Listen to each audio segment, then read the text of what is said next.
గొర్రెల కాపరి తమ మద్దలతో కూడా రాత్రి వేళ కొలనిలో చలి కాచుకుంటున్నప్పుడు దేవుడు స్వార్థమైన వారి ద్వారా ఆ గొర్రెల కాపరి పంపినాడనగా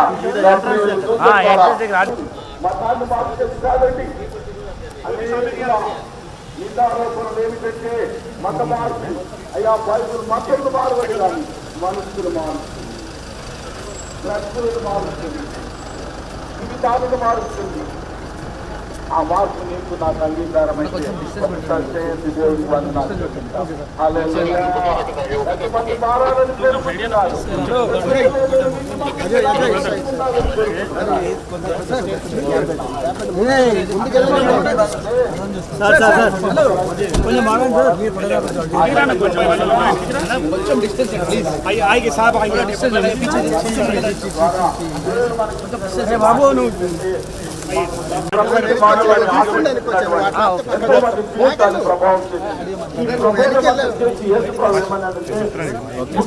అనర్గళంగా బోధించుకుంటున్నారు, అనుసరించడానికి పడిపోతూ ఉంటారు.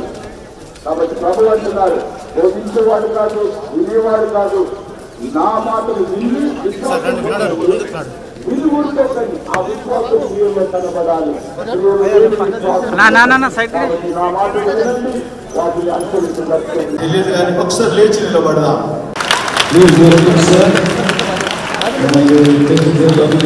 సాగరికి ఆహ్వానిస్తూ ఉన్నాం. దేవుడు మిమ్మల్ని దీవించును గాక.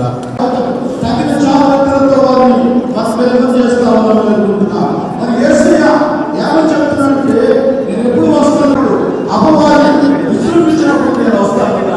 ఎంత దినాలు మనం చూస్తున్నాం. ఎక్కడ చూసినా అవినీతి, అక్రమం, ఎక్కడ చూసిన పాత రోమాలు, అత్యాచారాలు, మరి సిద్ధపడదామా లేదా? ఉన్నది ఆయన ఎలా వస్తాడంటే శ్రీ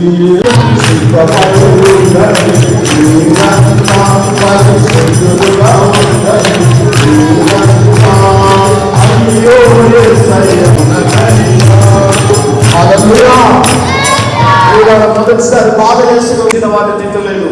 సిలువలో ఉండి తండ్రి మీరు ఏం చేస్తున్నారో మీరు క్షమించమన్నాడు. కానీ రెండోసారి వచ్చేది ఆయన క్షమించే దేవుడికి రావట్లేదు, తీర్పు తీర్చే ఒక జడ్జి. దేవుడికి వందనాలు చెల్లిస్తూ నేను ఇక్కడ ముగిస్తున్నాను. అందరు తలలో చిన్న ప్రార్థన పరిశుద్ధుడా మా తండ్రి కృప కలిగిన దేవా, ఈ కొరకు రెండవ రాత్రిలో మేము సిద్ధపడుతున్నాం.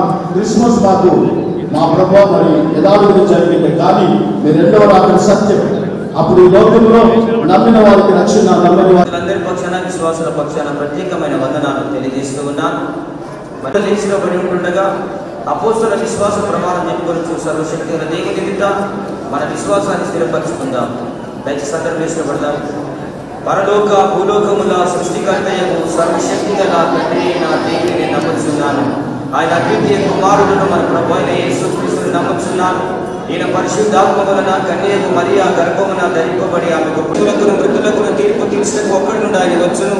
పరిశుద్ధాత్మను నమ్ముచున్నాను. పరిశుద్ధ సార్వత్రిక సంఘమును, పరిశుద్ధుల సహవాసమును, పాప క్షమాపణను, శరీర పునరుత్థానమును, నిత్య జీవమును నమ్ముచున్నాను. ఆమేన్. దయచేసి సంఘం అంతా కూడా కూర్చోవచ్చునిగా మనం చేస్తూ ఉన్నాను.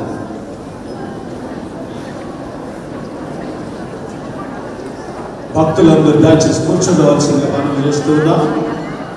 ప్రియులారా, మరి శ్రీ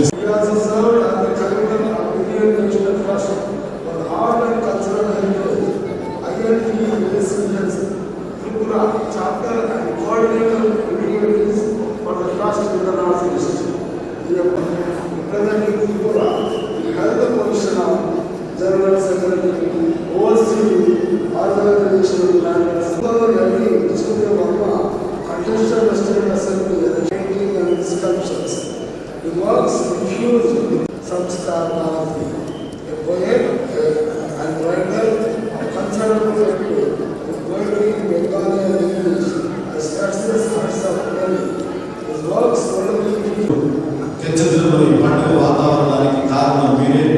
మరి మీరు